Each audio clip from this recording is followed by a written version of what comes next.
Welcome to our channel. Today we how to scale your money management with PNC Bank step by step clearly. Start by assessing your current financial situation. Gather all your financial documents, including bank statements, bills, and pay stubs. Next, define your financial goals.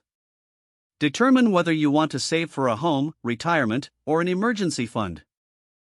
Once your goals are clear, visit the PNC Bank website or nearest branch. Explore the various account options available, such as checking, savings, and investment accounts. Consider setting up a checking account for daily transactions. Open a savings account to begin setting aside money for your goals. If you're interested in investing, look into PNC's investment services.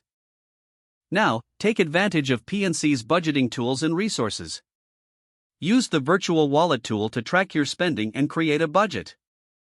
Set up alerts for important account activities to stay informed. Next, consider automating your savings. Schedule automatic transfers from your checking to your savings account. This ensures that you consistently save without having to think about it. Now, revisit your budget regularly to make necessary adjustments. Monitor your spending habits and analyze areas where you can cut back.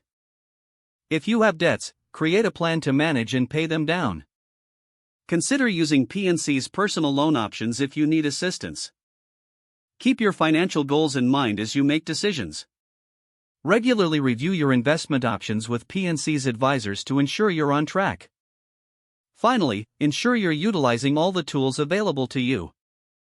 Explore online banking features to make transactions more convenient. Stay proactive about your finances for continued growth and stability. If the page does not load, refresh the browser or try again in a private or incognito window. Make sure you are using the correct email address, then retype it carefully to avoid small typos. If your password is not accepted, use the reset option and create a new strong password you can remember. Check your spam folder for verification or security emails, then complete any requested confirmation steps. Don't forget to like this video and subscribe to our channel for more step-by-step tech guides.